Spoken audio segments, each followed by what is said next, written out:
Hello again. This is here's the paper doll we were talking about yesterday, and here are the pens that I spoke of yesterday, and I'm going to put them in this little case so that I know which ones are which. So here's the case, 1, 2, 3, 4, etc.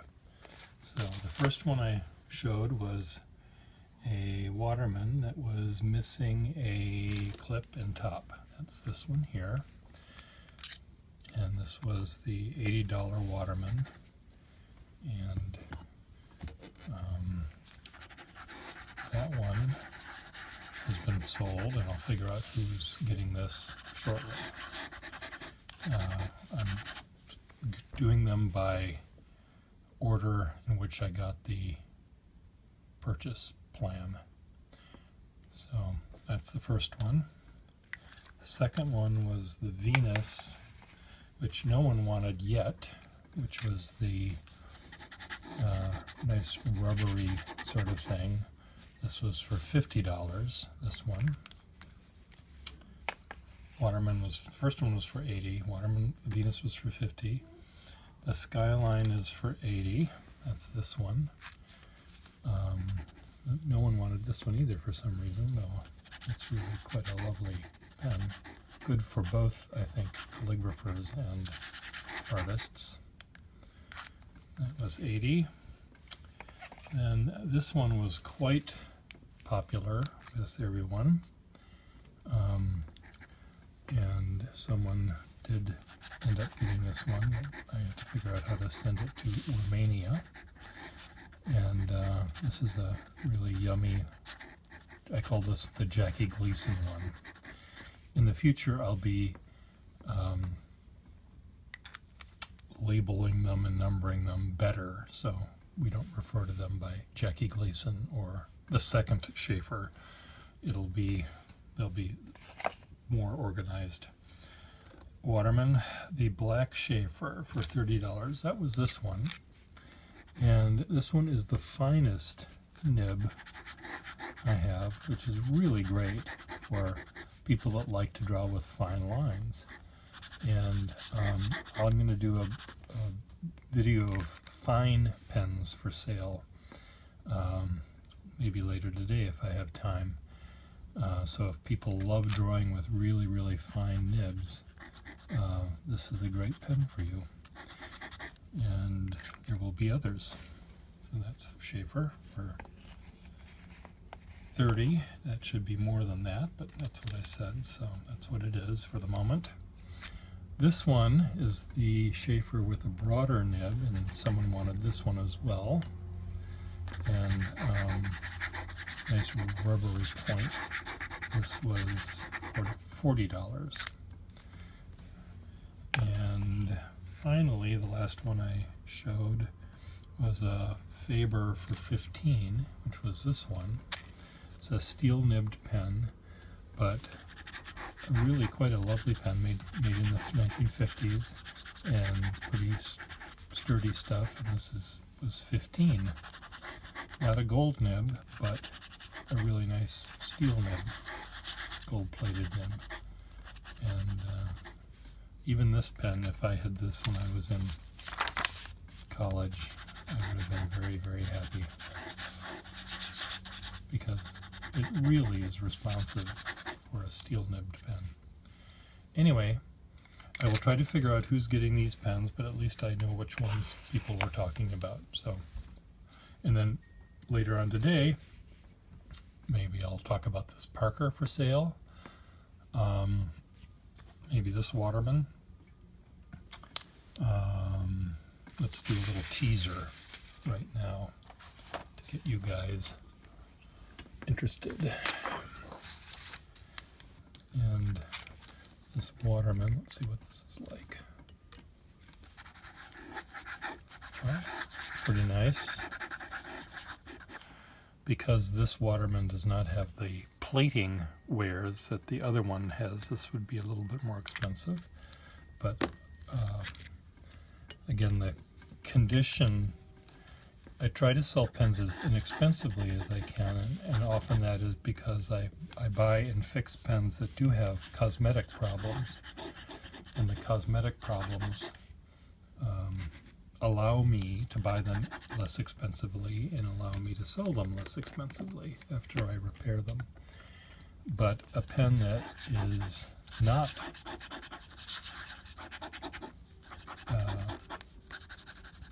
challenged, like this pen is pretty darn good. Yes, this is a little darker than that, and that's what almost 99.999% of these pens became. The rubber sac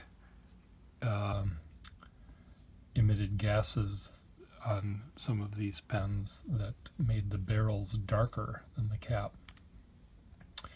And if this barrel was as bright as the cap, it would be more expensive than it is. But anyway, so let's see what other pens are going to go in there. This one is a really, really nice, very, very fine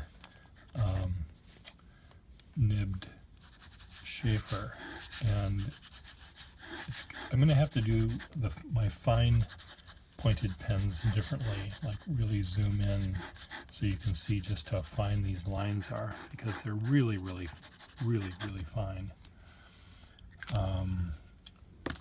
And here's another Waterman.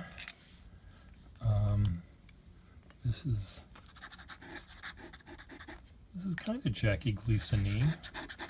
It's in a pen that again has nicer metal work on it. It's a larger pen. Usually in pen collecting realms, a pen that is larger or longer than another one tends to be more expensive than the short one. Bigger is better in many people's eyes, and that's when I mention prices. You know, there was this one here, which was $80, it has a great nib, but the plating wear here made it less expensive. This one, because it has really nice plating on it and a nice nib, this is going to be more like $120. And this one, because it's bigger, longer, is going to be maybe $150. But I will still be having pens that I can sell you that or offer for sale that are somewhat damaged, like this one again is missing that back bit. That doesn't make the pen not write. It still writes great. So I'll try to organize my little sale videos to be logical in some way, so that I don't have to explain myself each time why something is more expensive than another. You just have to take my word for it that there's a reason, and you don't necessarily have to worry about the reason, but there is a reason, and I can explain it to you if you sit down and listen. But it's just too boring to talk about in general. There's another really nice little Sheaffer. Boy, that's a pretty sweet one. So I'll do a version with really, really fine nibs, because I know there's a lot of people out there who love working with very, very fine points. And one of the things about any pen these days, I forgot to mention this yesterday, is another reason that modern fountain pens don't work as well as older ones, rather, is because there aren't the craftsmen alive that make the nibs like they used to, and because a pen that is going to be fine, really, really excruciatingly fine, XXXXXX fine, is going to be, quote, scratchy to the user.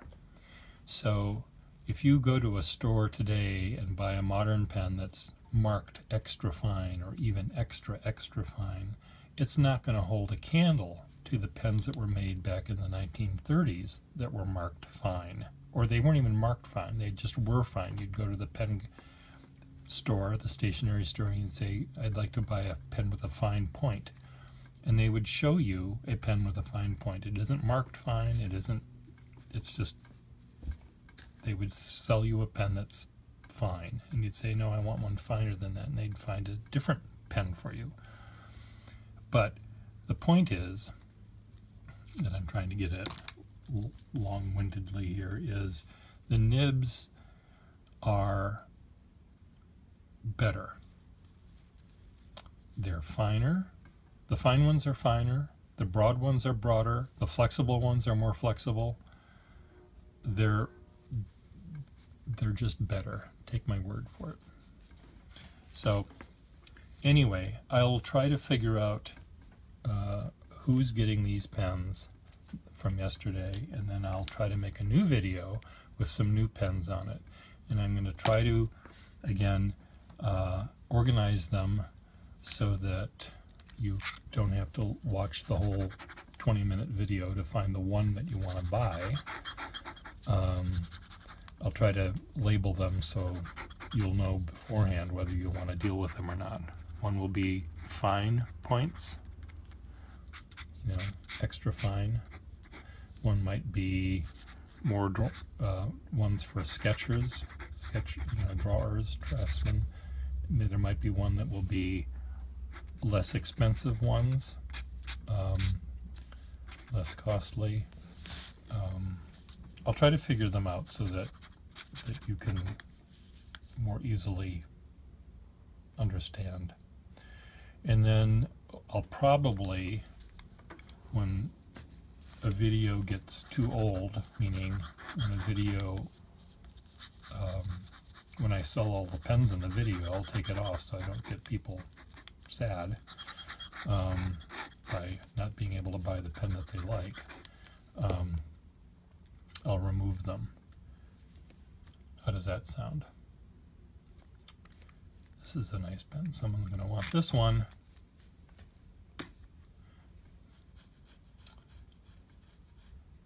Bye.